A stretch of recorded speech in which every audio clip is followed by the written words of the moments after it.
बिहार में छात्र प्रदर्शन के दौरान AK-47 से फायरिंग को लेकर मचे विवाद के बाद बिहार पुलिस ने भारी हथियारों के इस्तेमाल पर बड़ा फैसला कर लिया है। अब प्रदर्शनकारियों या सामान्य भीड़ को नियंत्रित करने के लिए पुलिस AK-47, इंसास और SLR जैसी असॉल्ट राइफलों का नियमित इस्तेमाल नहीं करेगी। पुलिस मुख्यालय ने साफ कर दिया है कि ऐसे हथियारों का इस्तेमाल केवल बेहद गंभीर और असाधारण परिस्थितियों में ही किया जाएगा। जी हाँ, यानी अब भीड़ नियंत्रण के दौरान पुलिस की पहली प्राथमिकता गोली या भारी हथियार नहीं बल्कि कम घातक और वैकल्पिक तरीके होंगे।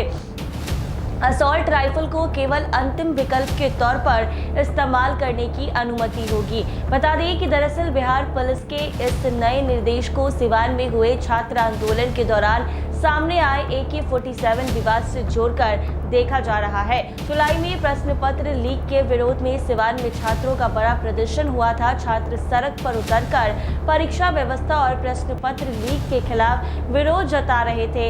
इसी दौरान पुलिस और प्रदर्शनकारियों के बीच तनाव की स्थिति बन गई है। लेकिन मामला तब और ज्यादा गंभीर हो गया जब सोशल मीडिया पर एक वीडियो तेजी से वायरल हो गया। वीडियो में एक पुलिस कांस्टेबल कथित तौर पर AK-47 से फायरिंग करता हुआ दिखाई दिया, जिसके बाद बस फिर क्या था, छात्र प्रदर्शन में असॉल्ट राइफल के इस्तेमाल को लेकर सवालों की बौछार शुरू हो गई।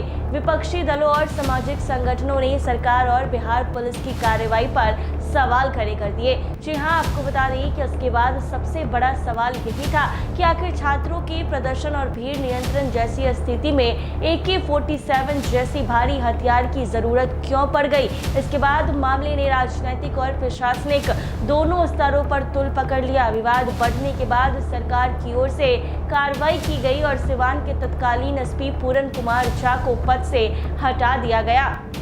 अब इस घटना के बाद बिहार पुलिस मुख्यालय ने भारी हथियारों के इस्तेमाल को लेकर नए दिशा निर्देश जारी कर दिए हैं। नए नियमों के मुताबिक किसी भी प्रदर्शन या उग्र भीड़ की स्थिति में पुलिस को बल प्रयोग से पहले हालात का गंभीरता से आकलन करना होगा।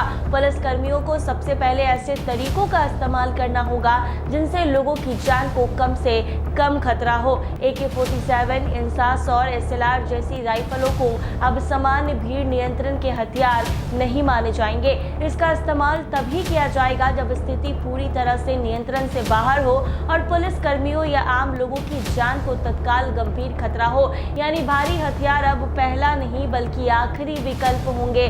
जी हाँ, पुलिस मुख्यालय ने यह भी साफ किया है कि किसी भी कार्रवाई के दौरान परिस्थितियों और जरूरत के हिसाब से बल का इस्तेमाल किया जाएगा।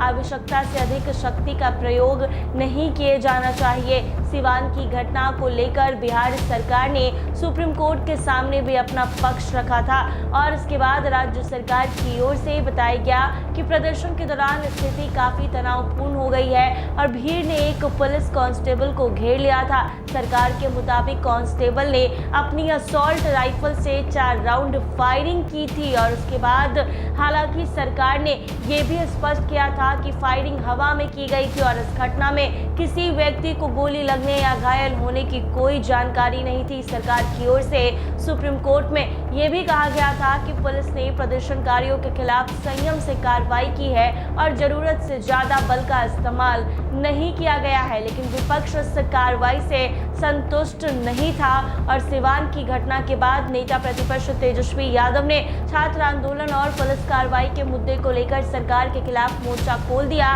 पटना में विरोध मार्च निकाला गया और प्रदर्शन के दौरान तेजस्वी यादव को हिरासत में भी लिया गया था। तेजस्वी यादव ने कहा था कि जब तक छात्रों को न्याय नहीं मिल जाता तब तक विपक्ष का आंदोलन जारी रहेगा।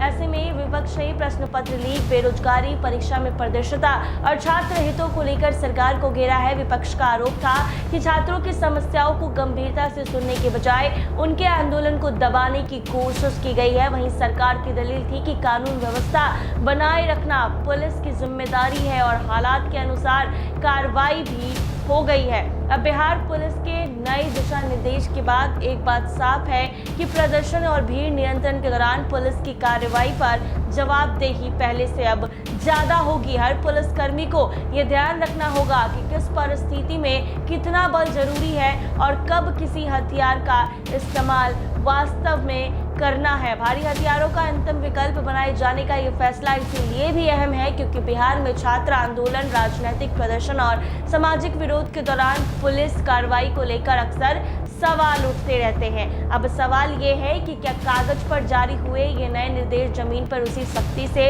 लागू होगी?